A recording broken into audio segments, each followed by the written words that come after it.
going out of the heavenlies and they end up here. This starting to make sense? You could thank God and my wife because she sits with me. We've been going over this very carefully.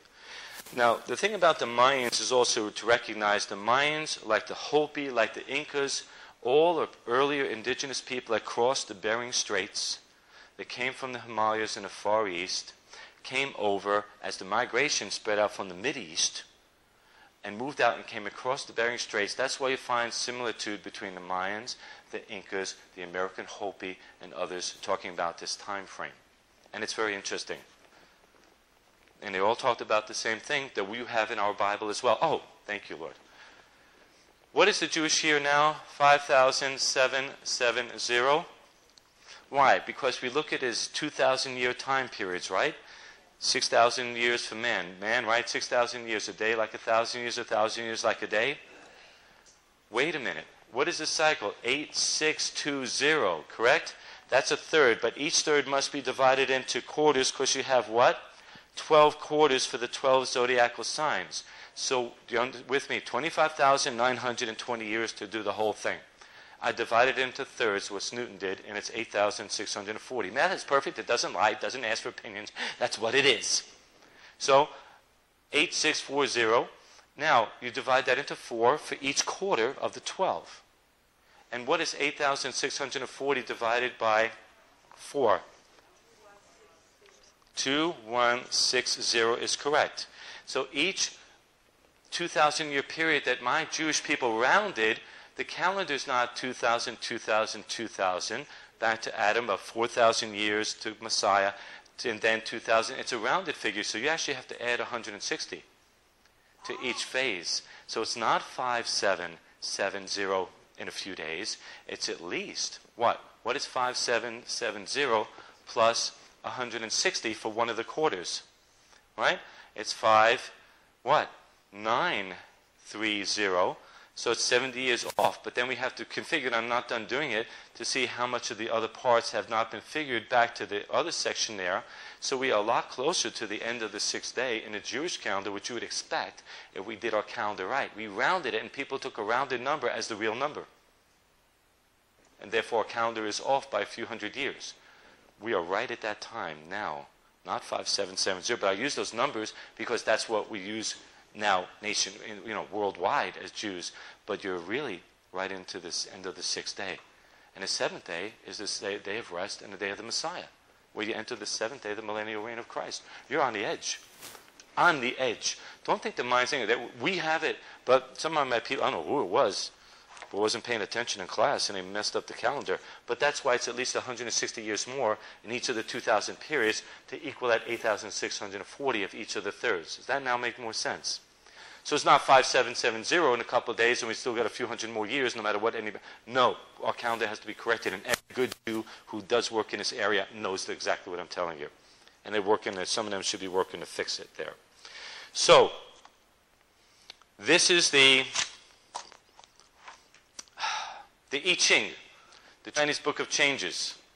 When it's looked at mathematically, other than the 6 lines they use with all broken configurations, 6 is the number of men. It means Book of Changes there. Forget the mumbo-jumbo stuff. I spent a lot of years with these people, and I know them well. Some are into mumbo-jumbo, others are decent people. But when it's looked at mathematically, the I Ching crunches out numbers, and its time calendar ends in 2012. The Chinese. The same thing as the Mayans ending their calendar, which means the end of an age by the end of 2012. But the sky, which don't lie, the sky don't lie. The sky don't lie. From 33 AD, when power of Satan was broken, to get out of the influence of the serpent, in the heavenlies at least, we get to 2012. By the end of 2012, 2013, we're now moving into another age. So the heavens are cleansed, and then the earth will be cleansed another 3.5 years if it's this year, or if that's the beginning at 212, then it will occur within that first frame. Now, in France, have anybody heard of the Great Cross of Hendaye? Hendaye's France. Hendaye, France is located on the Spanish border. There's a guy who wrote a book, Fulcanelli, about the mystery of the cathedrals. You ever look at the Gothic cathedrals? They are mathematical signs that were given there by Christians for years From 1150 to 1350, they built about 500 Gothic cathedrals worldwide. Now, on the Great Cross of Henday, there's a circle with an A. It looks like a circle with a cross in the middle, and it has sections, one, A. Here's the cross, and in each section of the cross, there's A's. Those A's are for different ages, and it's a picture. And the Great Cross of Henday forms a circle symbolizing the cycle of the Earth precession at 25,920 years in 4 parts. The Golden Age, the Silver Age, the Bronze Age, and the current Iron Age. Gold, silver, bronze, iron. God, thank you, Lord. What did it say in the book of Daniel? And I saw a statue with a head of gold and silver, right? All the way down to, and then bronze, and down to iron and clay, which are the toes. That's where we are now.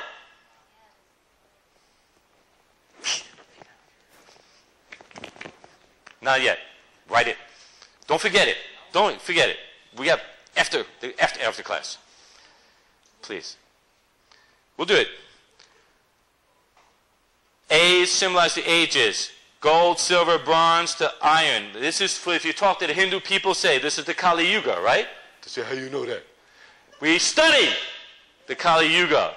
This is the material age, an age of materialism and temporal worldly cares. Is that kind of obvious? Duh. It must be Madonna and everybody out there that are big heroes out there, right? The next drug addict, the next pimp that makes it out there, they glorify them. Arafat got a Nobel Peace Prize. Where's that from? Come on. Now, if you study alchemy, they were the first chemists. And what was one of the things they were trying to do? Transmute iron into gold. Why? To go back to the Golden Age. It wasn't to make gold to buy stuff. It was a symbol. They're trying to understand how to transform the most base iron of the last age into the golden age of a spiritual age.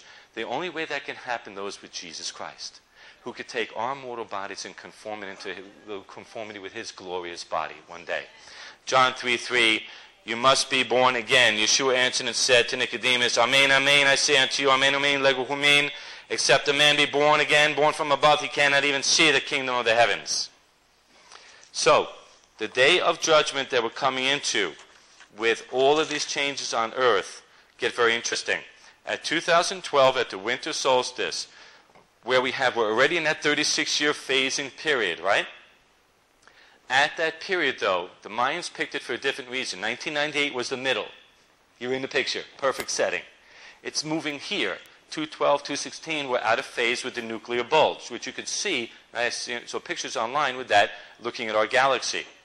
When you see what the Mayans, though, are talking about here, it's a little bit different here, because the alignment here, you have constellations on each side. They have Sagittarius, who's the archer, and on the other side you have Scorpio with its tail.